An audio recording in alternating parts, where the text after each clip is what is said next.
Remember Honolulu? As if any of us from the 81st Wildcats could forget it. Seems a lot longer than it really is since the days we played around here. Those 4 days at Waikiki, those Wahinis, if you got lucky. Of course, there were guys who'd rather go swimming. That's us. July 1944. Sleeping in the hot sun after all those rugged months of jungle training. Fat, sassy, and shaved. We thought then we knew all the answers. This came under the heading of morale building.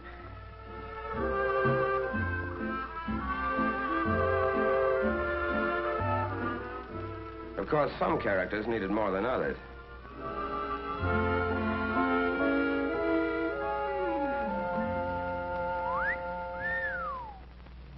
But while we were taking it easy, headquarters was doing its job. General Richardson, commanding general, Pacific Ocean area, and his staff were cooking up a different kind of party for us. It began the day we started on the boat ride, wondering where the hell we were going and how we were going to do when we got there. 2 solid years of training in back of you, but training and climbing through the ropes on fight night are 2 different things. There were more than a couple of guys climbing that gangplank who were giving that subject their private attention. And we shoved off on our little excursion of about 6,000 miles over water.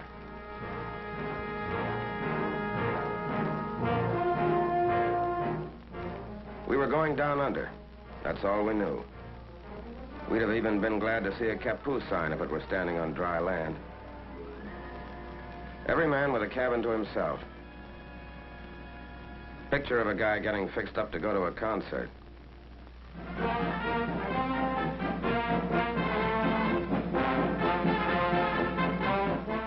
But it never made you stop wondering where you were going.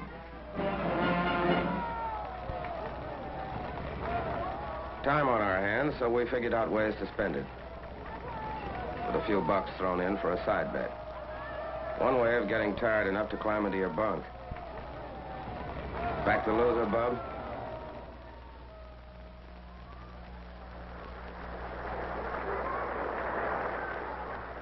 On number 3 hatch portside, the admirers of Lower Basin Street chamber music got it their way.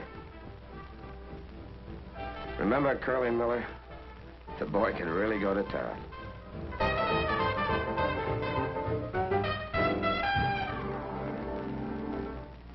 The day we crossed the equator and the shellbacks got their crack at the pollywogs. And there's still some of us in the outfit who take off at the sight of a curved stick.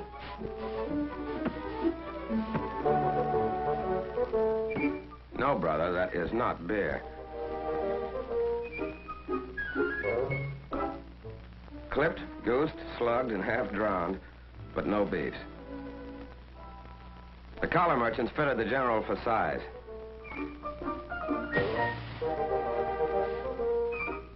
The local barbers gave him a once-over lightly. Dental inspection. A rub-down at the club. The treatment's finished and the general's a shellback. When you look back now, you can remember a lot of laughs on that boat ride, but mostly it was just plowing along through that ocean, under that sky tent, and waiting, and watching for Jap subs or carrier planes.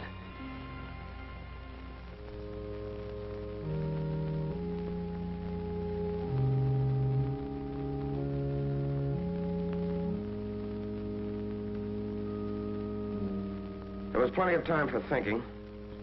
30 days for it. Thinking about a lot of things you remembered. Sometimes about what was ahead.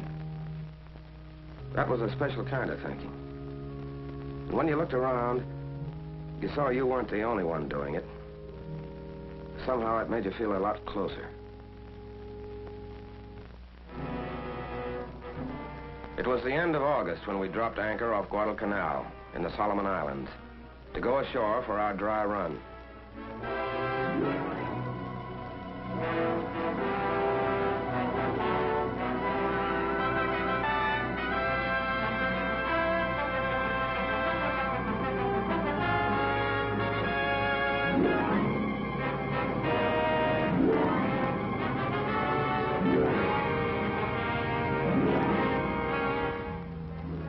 Jap Kapu signs on the beach.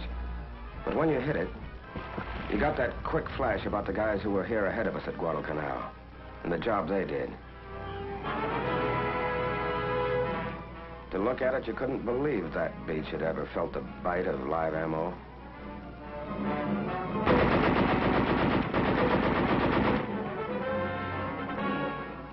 They said we did okay on the canal dry run.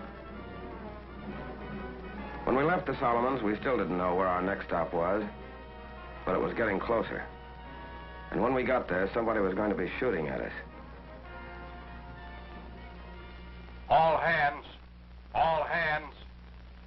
Now hear this. The objective of this task force is the Palau Islands, 8 degrees north of the equator and 530 miles east of the Philippines. By occupying these islands, we will complete the sealing off of the important Jap strongholds to the east. Truk, Ponape. We'll help protect General MacArthur's right flank when he strikes against the Philippines. General MacArthur? Back to the Philippines? But what was our job going to be exactly? Anguar. That's our job. Southernmost of the Palau group. About 3 square miles of limestone and coral. Japs got a lot of their phosphate here. Okay, what do we do? The 322nd hits Red Beach in the northeast. The 321st will land on Blue Beach. 323rd stands offshore in reserve. General Miller and Admiral Blandy knew that the Japs were expecting us in the south. We were going ashore through the choppy surf under the narrow beaches in the north. Fan out fast until the 2 beachheads joined up, then moved down the island. This was finally it. What the last 2 years had been for. We had the training and we had the weapons.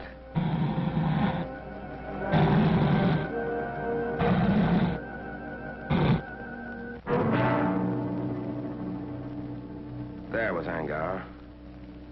On it, holed up in caves and pillboxes, was a tough Jap regiment with plenty of experience in China back of them. This was our first time. How were we going to do? Remember the morning of September 17th? The carriers opened the show.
Okay, first wave shove off.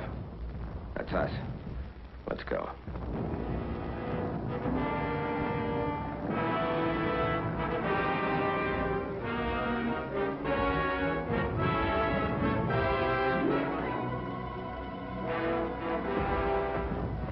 Scared? Who wasn't? At least the waiting's over.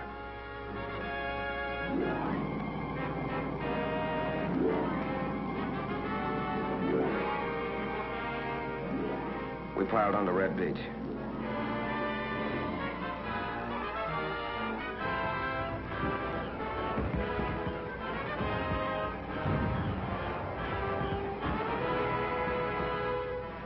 Grab it, brother. You'll need it.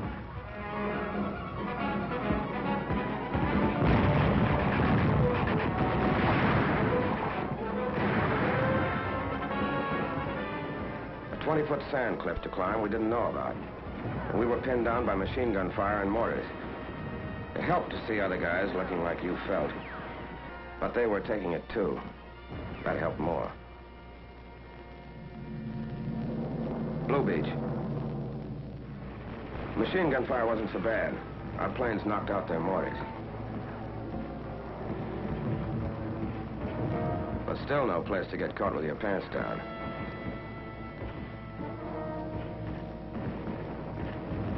They had no regular defense line. They melted right into the ground. We had to blast or burn every damn last one of them out.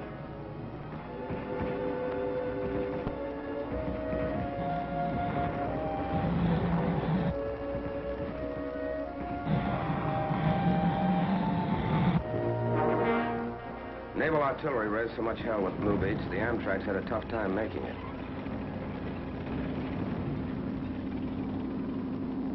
Back at Red Beach, things had got better. We were able to move in off the beach, which was also nicely torn up.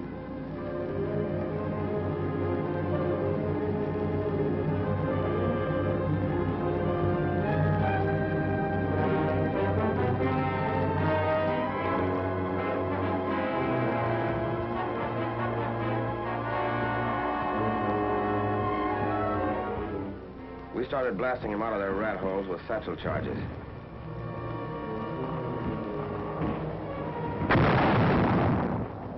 By H+1 hour, we had a combat intelligence center operating. But we couldn't locate anybody for intelligence to talk to. They wouldn't come out alive.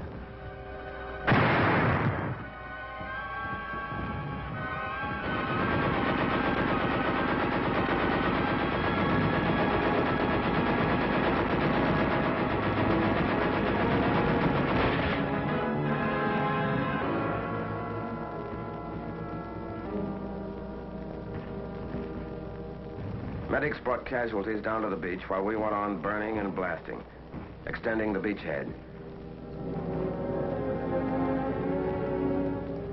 And for every litter that went out, 6 other guys came in.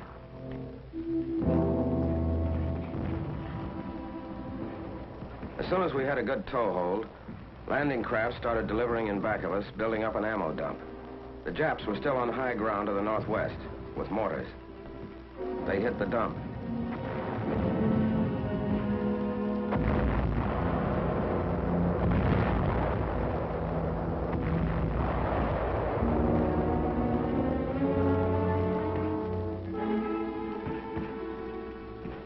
We saved most of it. But who wants to be a fireman at a time like this?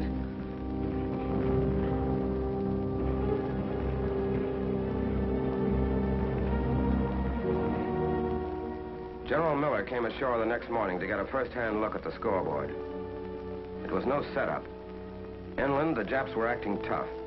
We'd had snipers and mortars on us all that first night. Plus, they're trying to infiltrate through the lines for some quiet knife work. That second morning, we were behind schedule. Red and blue beachheads still weren't joined up. But we kept slugging until we did join up.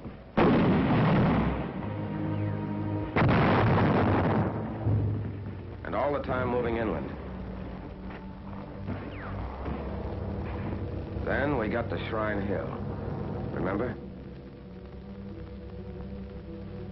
Caves 15 feet deep, dug out of solid coral.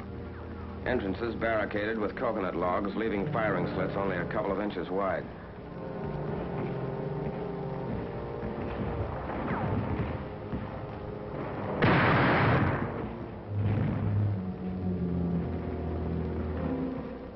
They were tough monkeys. There'd still be some of them in there firing even after you'd put a 25-pound satchel charge under them.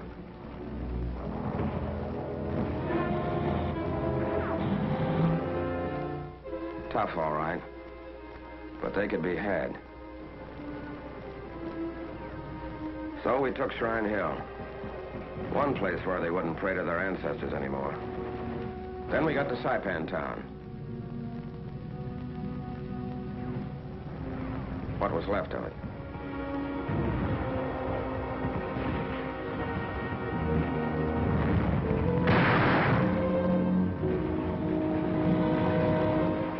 By this time, we'd cooked, blasted, or shot 600 of the little apes. And had what we came for, including the phosphate plant. These phosphate diggings, about the best in all the Jap-mandated islands, were out of business at this stand permanently.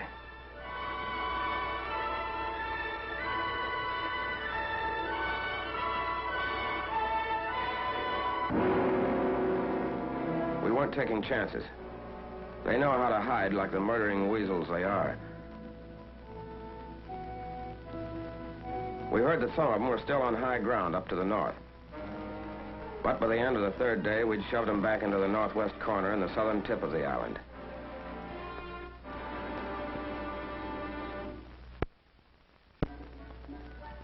The first chance to let down in 3 days. While you clowned around, there were a couple of things rattling around in the back of your head. These guys you'd been with a couple of years, you realized you hadn't really known them until the morning you hit the beach together. You had a different angle on them now, and wondered if they were thinking about that too.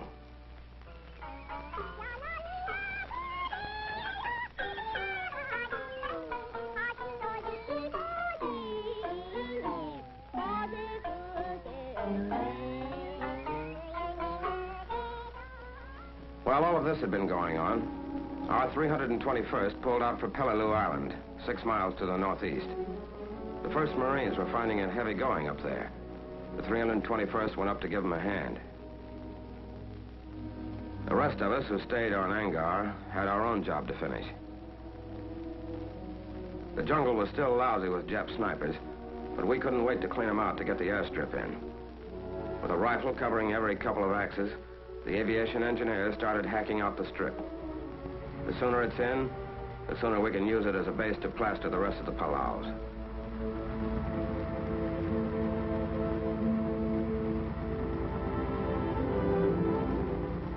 Not quite right for a B-29 yet, but recon planes could start to use it, and did.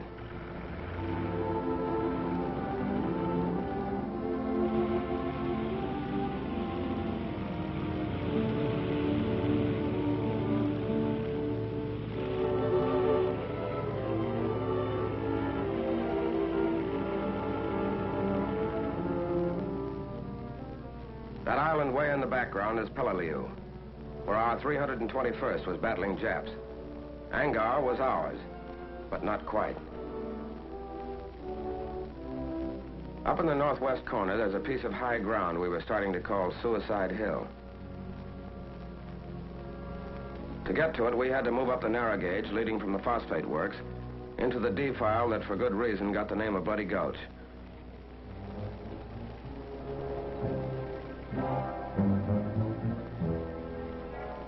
There were plenty of Jap machine guns and snipers up there, too. A Jap 75, mounted on rails, kept poking out, firing, and pulling back into a cave.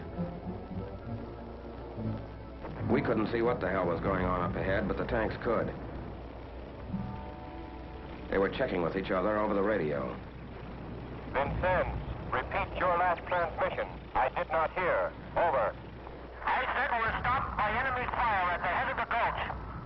Sea breeze, I think it's sea breeze, just got hit up ahead. Vincennes, this is Boober. I'm pulling Cherry back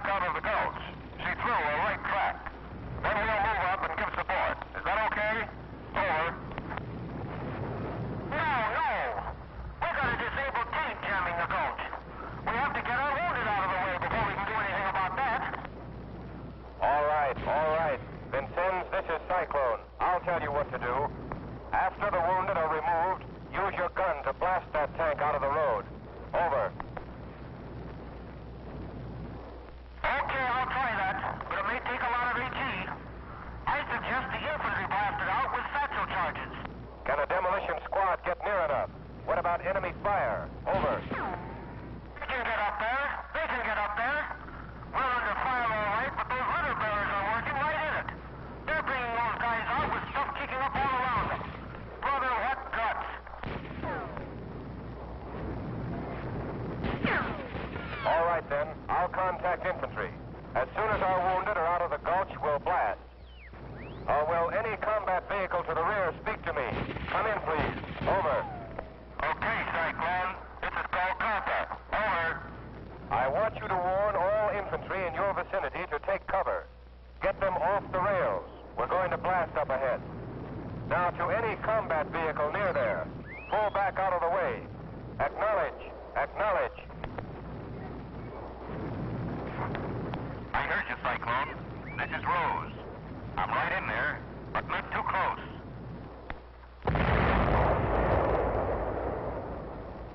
Not too close, he says.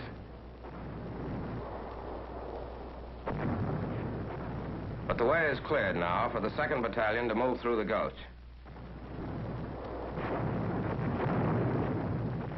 We were going to start a little encircling maneuver. So we split up. Some of us went up the rise to the right.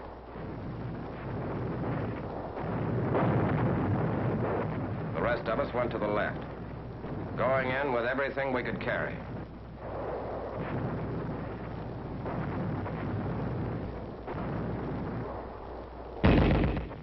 Yeah, and everything we could throw.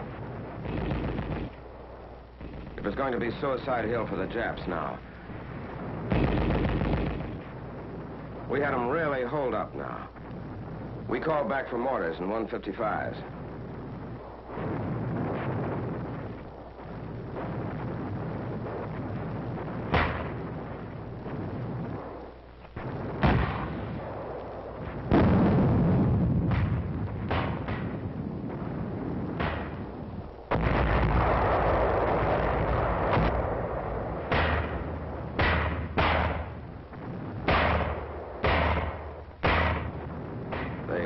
Got it. All afternoon and into the night.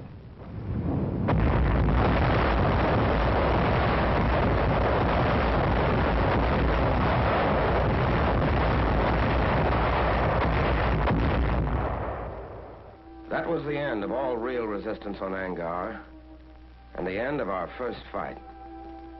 It had been no cinch. They'd poured everything they'd had on us, from 75s down. But we'd won our first battle. And we had a right now to call ourselves the 81st Wildcats.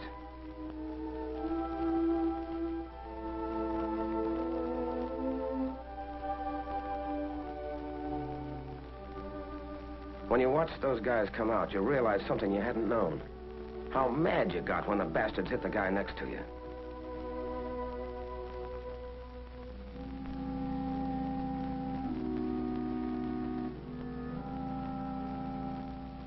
Colonel Venable, our regimental commander, was hit by that 75.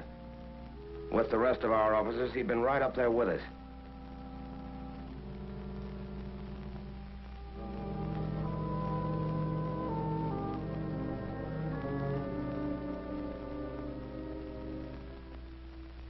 From the top down, the 81st had gone in and come out all right.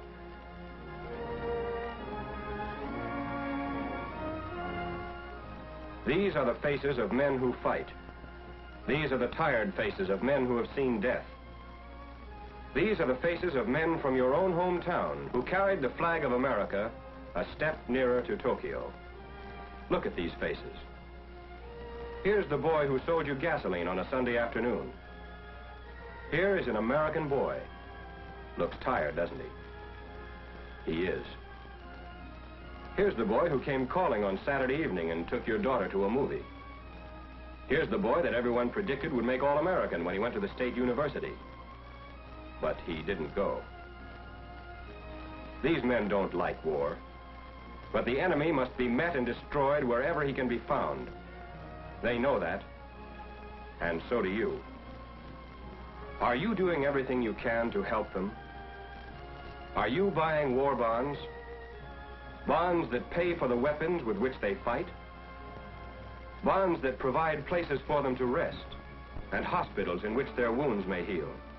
Are you buying war bonds to the limit of your ability to ensure that a strong and worthwhile America will be waiting when these men return?